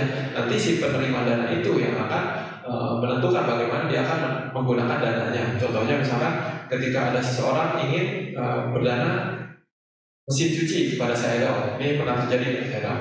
Dan pada saat itu sebenarnya Saidao tidak perlu mesin cuci karena Saidao pakaiannya hanya sedikit, cuci pakai tangan juga bisa gitu ya. Tapi pada saat itu ya Saidao terima saja, tapi setelah itu ya Saidao berikan lagi ke tempat yang membutuhkan, misalkan di kantor wihara, mungkin mereka butuh gitu ya, ataupun para volunteer gitu kan. Jadi di kantor wihara mungkin setelah pindah patah, di banyak taplak meja yang kotor, mereka bisa pakai mesin cucinya gitu. Jadi walaupun sebenarnya barang yang diberikan itu tidak terlalu berguna bagi si bikunya, tapi ya nanti itu urusan si bikunya, bisa diapakan barang yang tersebut, bisa diberikan ke tempat yang lebih membutuhkan atau bagaimana. Jadi kita tidak sebaiknya menghalangi orang berbuat dana gitu ya. Tapi kalau hanya memberikan masukan saja dan suruh dia untuk misalkan mengecek, itu tidak masalah. Misalkan walaupun dia sudah beli AC-nya misalkan, lalu kita bilang, coba deh kamu tanya Saidao dulu, Saidao butuh apa enggak. Lalu ketika dia tanya Saidao dan Saidao bilang, oh iya sebenarnya saya nggak butuh AC sih. Nah, lalu misalkan setelah itu si orang ini tidak jadi berdana kepada Saidao, itu tidak masalah karena si penerima dana sudah setuju bahwa sebenarnya dia tidak membutuhkan barang tersebut, itu bukan punya taranya. So the second question is about these 4 types of false friend and 4 types of true friend. Is it what is mentioned in the first Mangala Sutta, which is to not associate with the fool and associate with the wise said? Is it a part of it or is it? Okay, so when we talk about Ajamata Palana, right? Okay, I should review. Sorry, this is not Ajamata Palana is a little bit different. Okay, when we talk about Bhana, fool, right?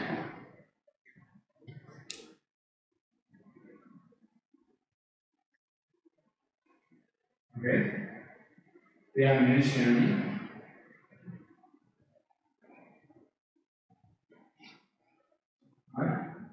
Barnaby, it brings the danger with it. The Buddha taught that all dangers, calamity, misfortunes arise from societal rules. So you wonder, right? Yeah. Just like leaves, grass, water, fish, fire, is smell, societal food is with bad reputation. Okay, here, types of food. Right? This is the nature of the food. So, France and foods are in two different types, right? France will have really cooking France duties, and we are France.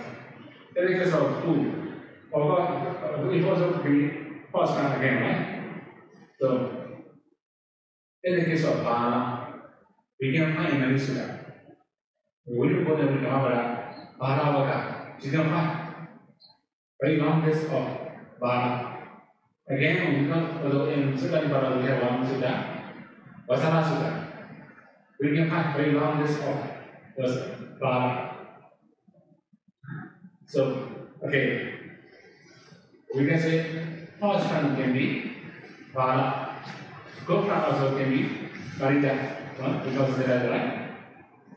But association also one of the issues, another is a duty is another issue. That's why I put everything in the duty. Okay? You have to put the diagonal of these, you have to put diagonal of this to be Gopra. So it will be Vinaya. Because traditionally we understand Signala Varasuda or Signala Suda as a Gihi Vinaya. Gihi means human day person. Vinaya means Vinaya, right? So day person Vinaya. So I put Vinaya to take it off. This is the continuation. So, okay, regarding the full Sayadaw also we are encouraged to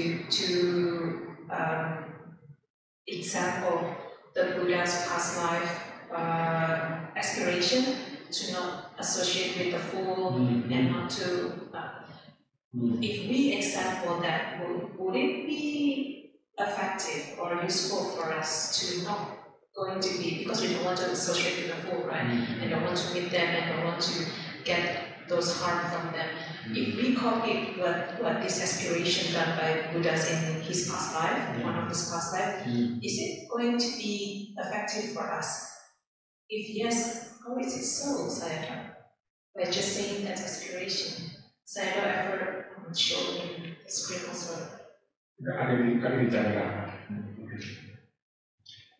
Okay, so then you will be effective, actually. If you make aspiration, and the mind already right, this is also possible. So, actually, traditionally in Myanmar, right, we have many ways of aspiration. Very long list of aspiration in Myanmar, but we will have in English. Anyway, the main thing is, if the SI is a good wish, we can also make aspiration, it's okay. If the SI is beneficial for community, because of the wish, then it's a good wish, right? Because the noble wish also, we can say. So that kind of wish is okay. As long as you are doing well, with good intention, it will affect in the future. So it's useful for us to just, it's okay for us to just every day have that classic aspiration that not associated with the fool, but plus we need to be a good person first. So, we one more thing, right? Traditionally in Myanmar, after doing something, some kusala we make aspiration. So similarly, because the same, right? After doing something good, kusala you can do aspiration. So easier, right? What is possible? There is the last one. So the question is, how if I see a lot in reality, if the fool, because we are encouraged not to associate with the fool, right, Sayadaw, but how if the case, if this fool is someone we cannot avoid, let's say father and son, father and daughter, father is a fool, let's say, but the son or daughter is wise. How we should encounter this? Okay, in this kind of case, you can do your own duties as a daughter, right? Or as mother, for example, right? Okay, one more case is one thing I think something that as long as we don't agree is okay. So I already said before, we can associate bodily, not mentally. This is good enough. So we cannot work social.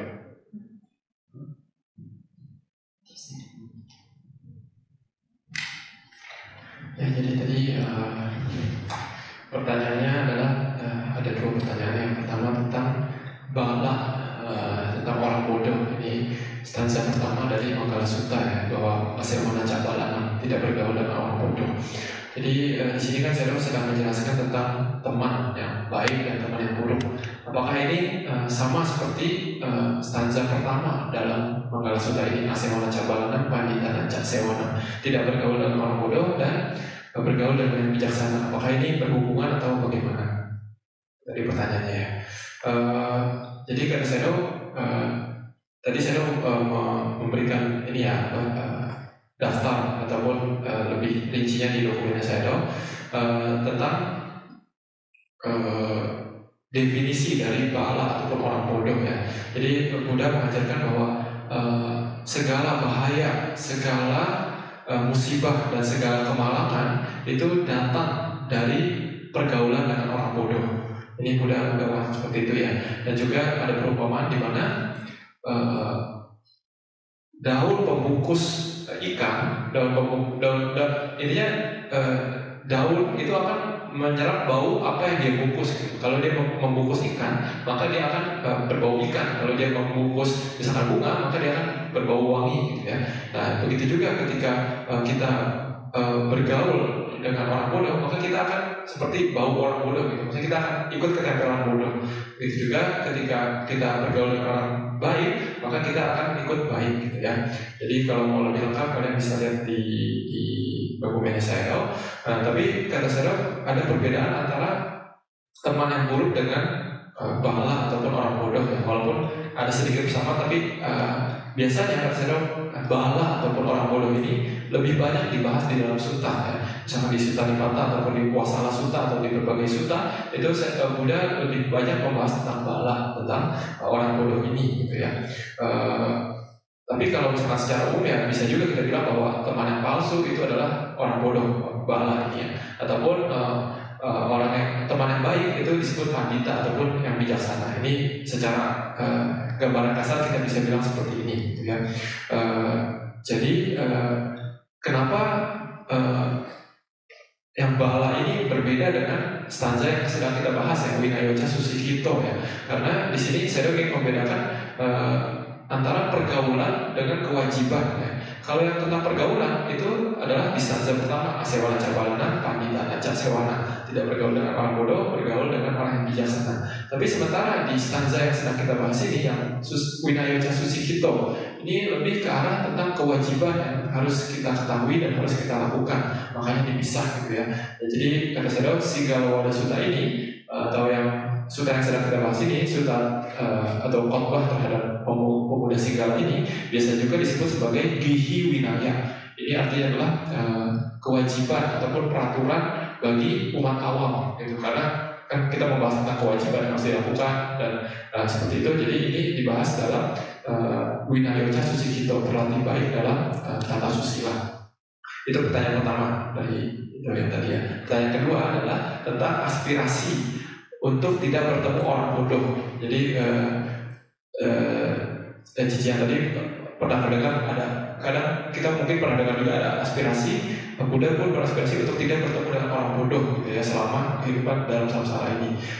Kata saya ini disebut juga, ada dibahas sedikit dalam Akiti Janaka ya. Kalau tertarik silahkan bisa baca. Tapi pertanyaannya adalah apakah aspirasi seperti ini efektif atau enggak, berguna atau enggak sih kalau kita beraspirasi untuk tidak bertemu atau tidak berkumpul dengan orang bodoh. Nah, kata saya adalah selama sebenarnya aspirasi kita itu adalah baik, itu ya nggak masalah kita beraspirasi apapun yang baik, tidak masalah. Karena selama niat kita itu baik, maka nanti itu akan mendatangkan kebaikan bagi kita di masa depan ya. Tapi yang penting perlu kita ingat adalah kita beraspirasi itu setelah kita melakukan usaha atau kebaikan. Jadi kalau ini ya kita melakukan kebaikan dulu, baru kita bisa beraspirasi, dan aspirasi itu bisa jadi nyata gitu ya. Tapi kalau kita tidak berbuat kebajikan, kita beraspirasi ya nanti sia-sia gitu ya. Jadi misalkan kita pengen punya teman yang baik, ya kita juga berbuat baik. Misalkan kita jadi teman yang baik dulu, dan baru kita beraspirasi semoga tidak bertemu dengan orang teman yang bodoh. Nah ini berguna juga ya. Nah lalu pertanyaan, ternyata ada 3 pertanyaan. Nah lalu pertanyaan ketiga adalah bagaimana kalau orang bodoh ini, walaupun Buddha bilang bahwa jangan bergaul dengan orang bodoh, tapi kadang ada orang bodoh yang tidak bisa kita hindari, yang selalu nempel sama kita. Misalkan contohnya hubungan bapak dengan anak gitu. Kadang ada bapaknya bodoh, tapi anaknya misalkan bijak gitu ya. Tapi kan ini hubungan bapak anak ini susah untuk dipecah gitu ya. Jadi seolah-olah kita nempel terus dengan orang bodoh, misalkan seperti itu. Nah, bagaimana, apa yang harus kita lakukan di saat seperti ini, di dalam hubungan seperti ini? Nah, kata saya, jika di dalam hubungan seperti ini, yang bisa kita lakukan adalah yang kita lakukan kewajiban kita gitu.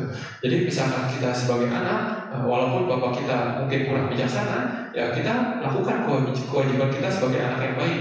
Ini yang bisa kita lakukan. Nah, tapi selain itu juga ketika orang tua kita, misalkan orang tua kita, bapak kita ini melakukan sesuatu yang kurang baik, kita jangan setuju, dalam hati pun kita jangan setuju gitu ya, dengan perbuatan tidak baiknya ini. Jadi kemarin itu juga saya sempat menjelaskan kan bahwa walaupun kita bergaul dengan orang bodoh, kita boleh bergaul dengan mereka secara ucapan, secara perbuatan, tapi jangan sampai kita ikut-ikutan secara pikiran. Jadi intinya di situ ya, boleh secara ucapan ya boleh kita ngobrol sama dia, perbuatan kita kadang mau tidak mau harus berbuat sesuatu dengan dia, tapi secara pikiran jangan sampai kita terseret dengan orang bodoh seperti itu. Ya kurang lebih jawaban saya seperti itu ya. Dari saya ada materi yang mau ditanyakan. Di Dhammapada Atthakatha itu ada diceritakan tentang 2 bhikkhu yang bersahabat. Lalu ada satu dewi yang dia melihat kedekatan, keakraban dari 2 bante ini. Dia ingin mencoba untuk mengadu domba mereka dan berhasil. Nah, pertanyaannya apakah itu termasuk sambil sangga? Apakah sangga itu harus minimal 4 atau gimana? Terus pertanyaan kedua, jika terjadi suatu perselisihan di mana satu orang ini digosipin gitu, misalnya digosipin, itu ada nggak ya panduan dari Buddha, nasihat dari Buddha, gimana supaya tidak terjadi adanya salah paham gitu, bahwasanya si orang ini seharusnya kita tidak mendengar sepihak kah, atau kita seharusnya konfirmasi dulu terhadap orangnya secara langsung. Itu sebenarnya ada nggak panduan dari Buddha seperti itu?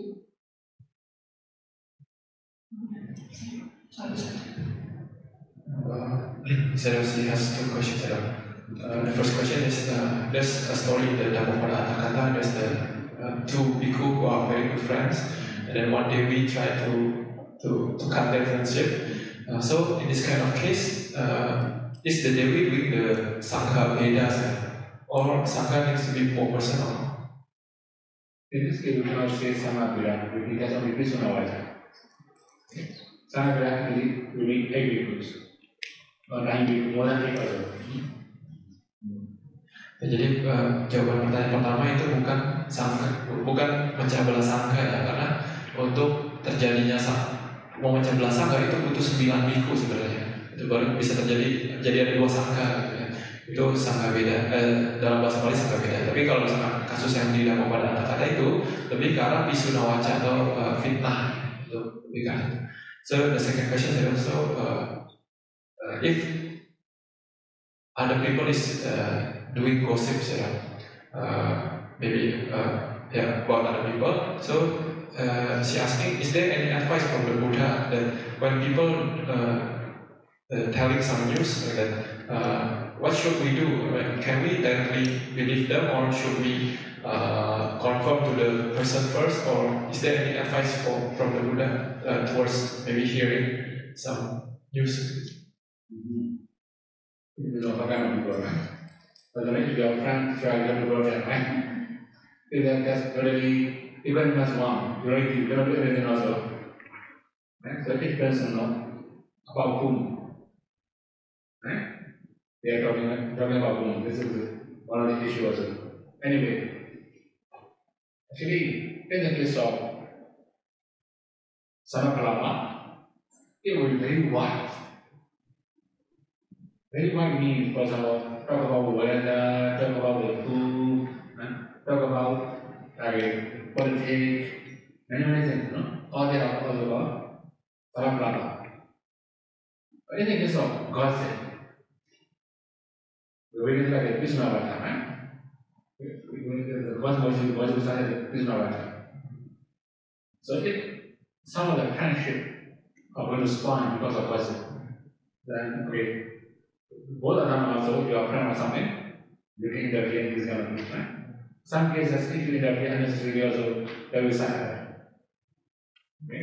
So the main thing is how harmful to the two person. If too harmful, it will make the problem, you can interfere. Okay? Something very far from you, you're going to do anything also. Right? If you don't believe it's okay. Ya, berhubungan dengan gosip ya, kalau ada orang bergosip, apa yang seharusnya kita lakukan gitu kan, ekonomi pertanyaannya. Apakah kita harus konfirmasi ke orang yang bersangkutan gitu ya, ekonomi ya. Jadi dan apa yang disarankan oleh Buddha berkenaan dengan hal ini ya.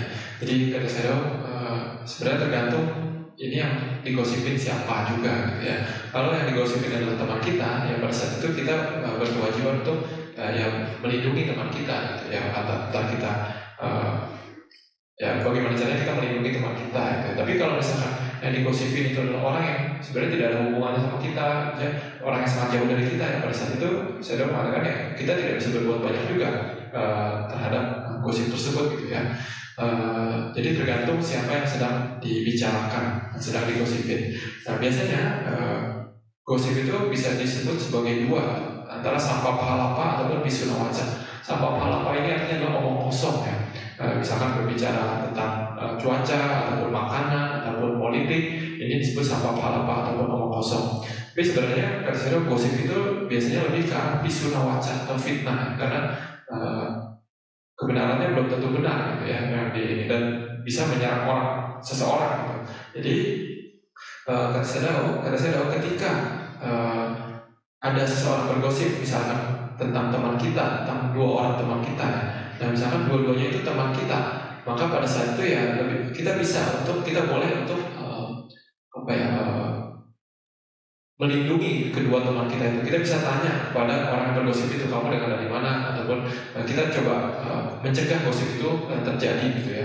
Nah, tapi kalau misalkan kadang yang digosipin itu sebenarnya kita tidak kenal, misalkan tidak terlalu dekat ya, itu sebenarnya tidak terlalu perlu juga untuk kita ikut campur dalam gosip tersebut gitu ya. Misalkan kadang malah ketika kita ikut campur dalam gosip tersebut, kadang kita kena masalah juga pada saat seperti itu. Kan ya kita tidak usah ikut-ikut juga tidak masalah, tergantung kasus gosipnya itu seperti apa dan siapa yang digosipin itu penting.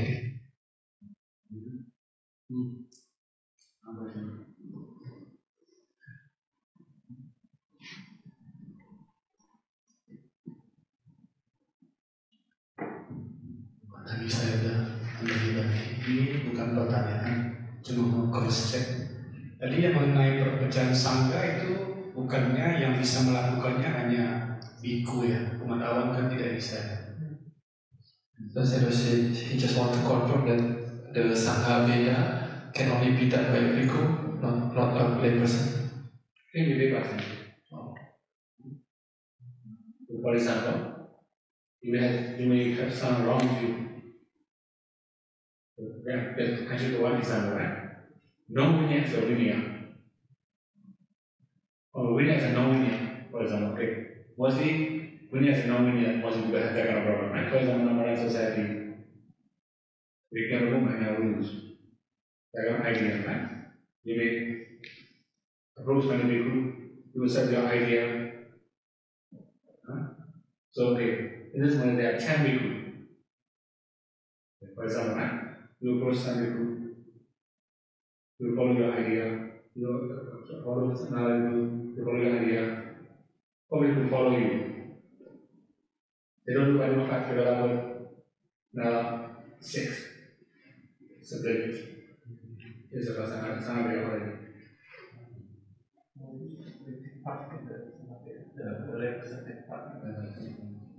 Ya, jadi kata saya umat Allah bisa juga melakukan ini gitu ya. Jadi melakukan yang pemecah belahan sangka itu ya. Jadi contohnya misalkan khususnya berhubungan dengan wilayah ya. Misalkan umat itu memiliki pandangan salah, misalkan dia sesuatu yang sebenarnya wilayah tapi menurut dia itu bukan wilayah, ataupun sebaliknya sesuatu yang bukan wilayah menurut dia itu adalah wilayah. Contohnya misalkan dia berpandangan bahwa kalau peraturan-peraturan kecil itu gak usah diikuti, bisa dihilangkan gitu ya. Nah lalu dengan pandangan seperti itu, si umat ini dia membujuk para biku ataupun berbicara dengan para biku dan membuat pada akhirnya biku tersebut percaya juga terhadap pandangan yang dia miliki gitu ya. Misalkan di satu wihara ada 10 biku, lalu dia berbicara dengan beberapa biku, lalu akhirnya 4 biku ikut dengan pandangannya dia gitu. Mereka berpikir bahwa sebenarnya ini nggak perlu gitu. Akhirnya mereka 4 biku ini ingin memisahkan diri dengan 10 biku yang ada di wihara tersebut. Akhirnya 4 biku itu melakukan pembacaan patimokkha yang terpisah dengan 6 biku yang lainnya. Lalu ketika itu terjadi ya itu termasuk perbuatan pemecahan belahan sangka. Jadi si umat ini ikut serta dalam perbuatan pemecahan belahan sangka ini. So for lay person, this is also keruka kami, ya termasuk ya.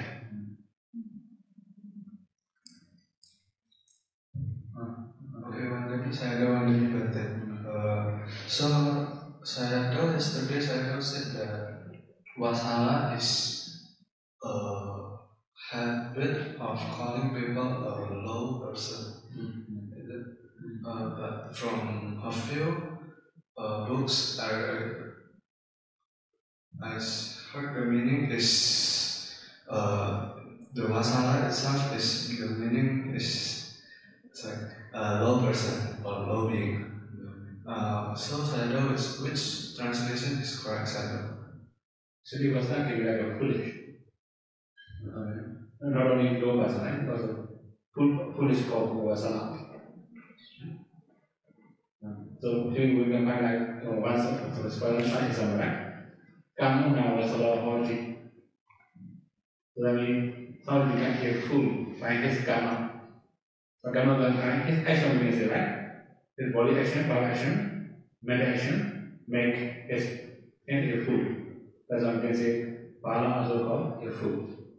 Okay? So this question is wasana or wasala sih? Wasala. Ya, jadi tadi pertanyaannya adalah tentang kata wasala ya. Kemarin ada cerita tentang arahat yang selalu memanggil orang lain itu dengan panggilan "Hei orang rendahan" seperti itu ya. Jadi tadi Ricky itu bertanya apa sebenarnya arti kata wasala? Apakah orang bodoh ataupun orang rendahan ataupun seperti apa gitu ya. Jadi saya tahu wasala ini sebenarnya banyak artinya ya. Bisa sebagai orang rendahan ataupun orang bodoh.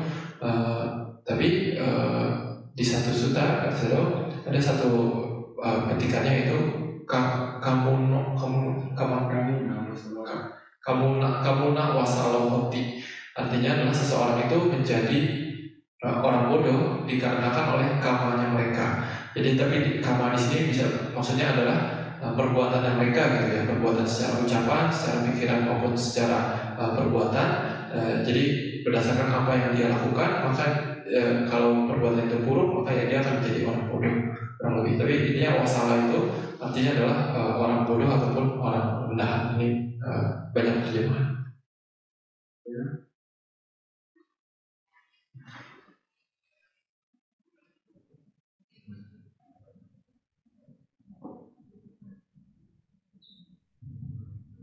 Pandemi saya adalah pandemi Bante.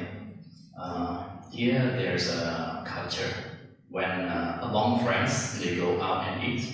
They are trying to pay for their friends, but sometimes they fight for it. So in this case, can we say that both want to do dana for their friends, right? And both trying to prevent the other friends doing dana. So would that be considered punya taraya? Oh, we can see that. I mean, in this kind of case, sometimes some of the children, they don't share their dana also, right? They don't share their dana, right? Doesn't do something. They will cooperate, right? Sometimes they will discuss. So anyway, the one is first come first serve, right? First come, right? So like come to people who they are true donors. If I call lunch dana for example, right? Going to follow the first one. This is a rule. Who say first? Right? This is a rule. This punya right, right? Ya, tadi pertanyaannya adalah tentang kadang ketika beberapa teman itu pergi makan, kadang mereka pengen duluan siapa yang bayarin gitu ya, pengen mereka yang bayarin makanannya gitu ya, dan kadang mereka berantem ataupun kadang mereka, jadi intinya apakah seperti itu mereka sebenarnya pengen berbuat baik tapi juga menghalangi orang lain untuk berdana gitu, apakah ini termasuk punya talaya yang tadi ya, seperti halangan kebajikan gitu ya. Tapi kan saya tahu sebenarnya tidak bisa dibilang seperti itu juga ya, karena ada beberapa kasus kadang juga berdana itu kadang mereka tidak pengen berbagi dananya, mereka hanya ingin mereka saja yang berdana gitu. Ya pada saat itu aturannya adalah ya siapa cepat dia dapat gitu ya.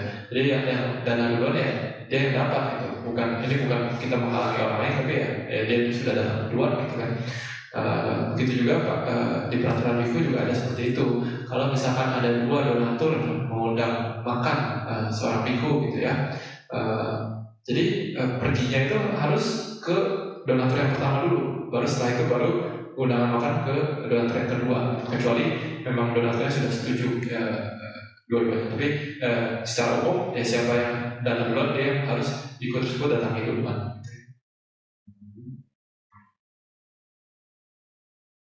Okay.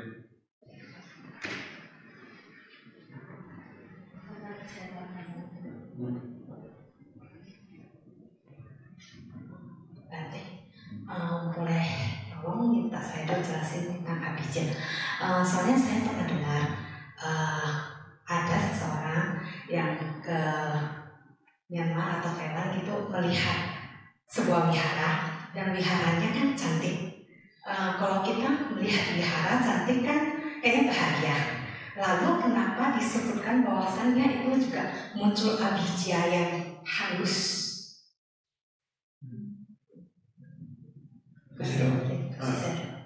She asking about abijah.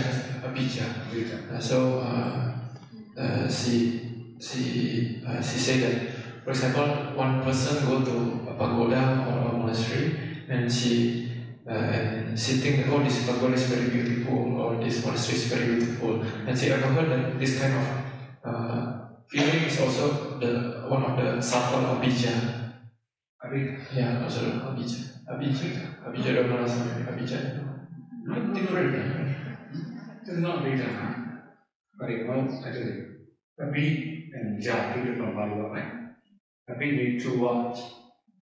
Jar means panic. Okay? Jar means panic. You can also imagine, right? Because the jar can say like seeing of the possible. Okay?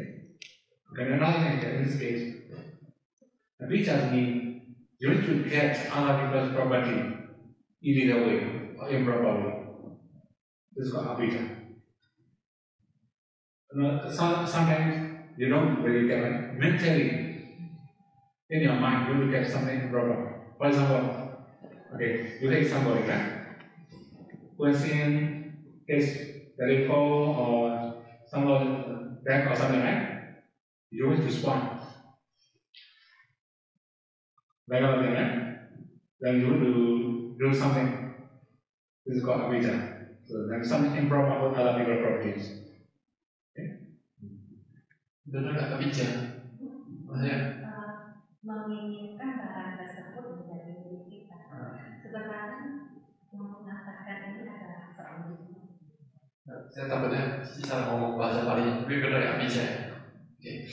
Ya jadi tadi kata saya ini mungkin bukan abijja ya, karena tadi kan contohnya tentang melihat wihara ya, tentang melihat wihara. Jadi mungkin agak sedikit nggak nyambung sebenarnya. Tapi kata saya abijja ini terdiri dari dua kata, yaitu abi dan ja. Abi ini artinya adalah menuju kepada atau terhadap sesuatu. Ja ini artinya adalah terbakar ataupun membakar, ataupun bisa juga arti lainnya adalah melihat. Jadi abijja ini kadang diterjemahkan sebagai kita menginginkan untuk mendapatkan kepemilikan orang lain secara ilegal. Jadi kita menginginkan sesuatu yang milik orang lain gitu. Jadi seperti keserakahan juga gitu ya. Dan bahkan secara mental pun ini disebut sebagai abijja. Jadi contohnya misalkan ketika ya kita lihat ada barang orang lain, kita berpikir oh kita pengen dapat barang ini, ya itu juga abijja. Maksudnya kita pengen curi barang tersebut ya. Ataupun ketika misalkan ketika kita melihat musuh kita memiliki suatu barang yang bagus, lalu kita pengen untuk menghancurkan barang bagus milik dia itu juga disebut sebagai abijja. Kata saya seperti ini. Saya bingung kenapa maksudnya lihat wihara kenapa bisa disebutkan sebagai ada abijja yang halus gitu. Makanya saya bingung juga. She also confused. Maybe because before she ever heard this explanation from another bhikkhu, but I don't know, maybe maybe because not quite related, right? This abijja and seeing the monastery. No, it's totally different. Very far, right?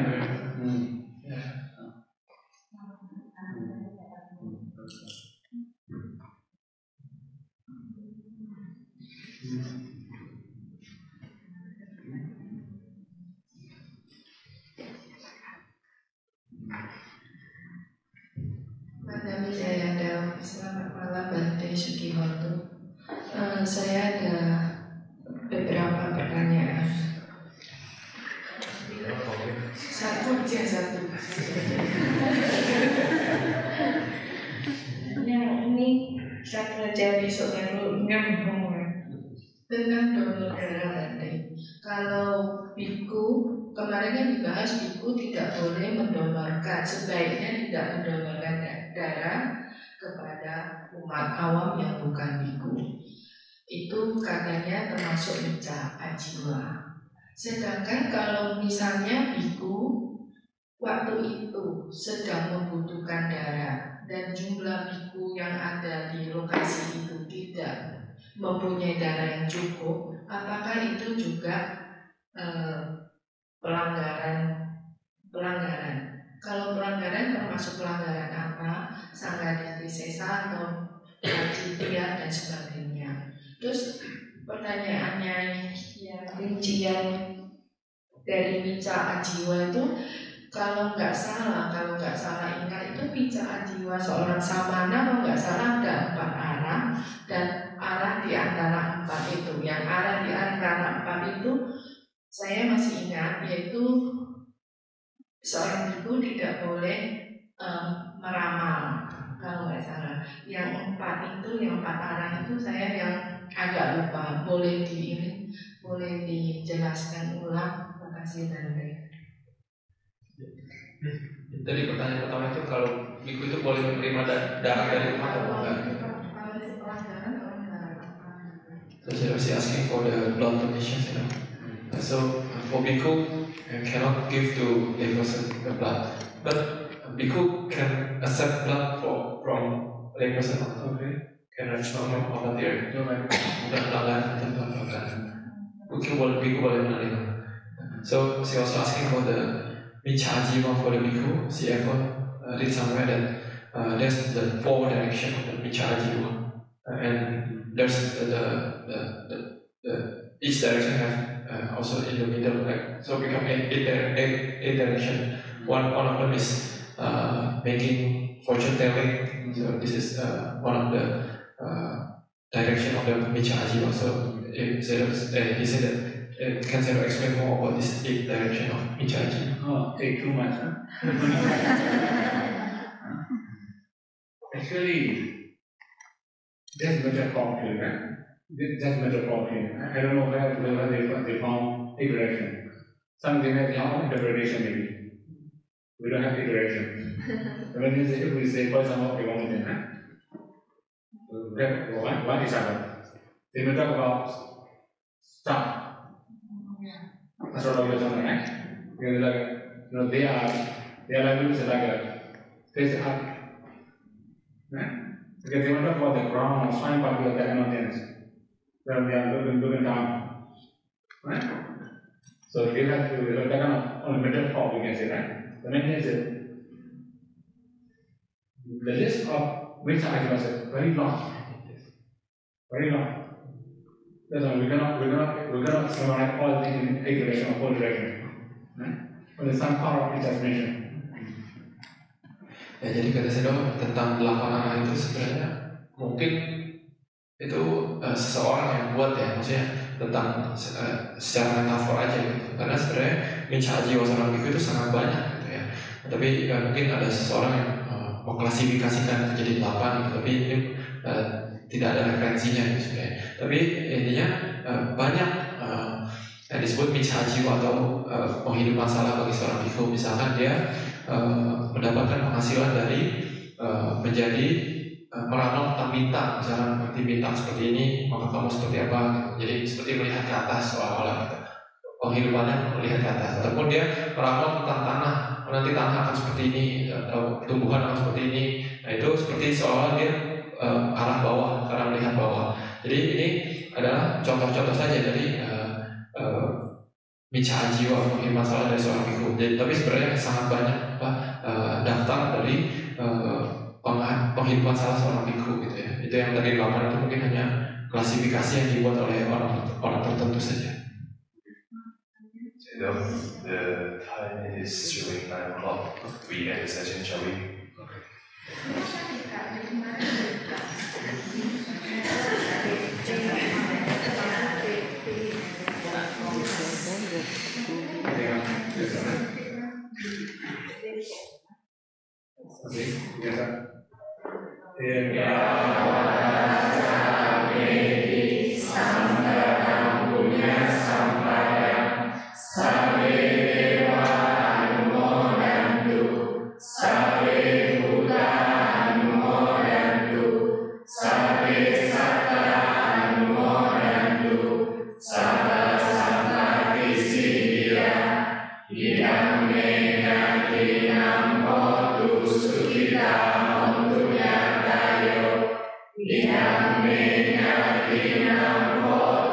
Sukita waktunya tayo, bidang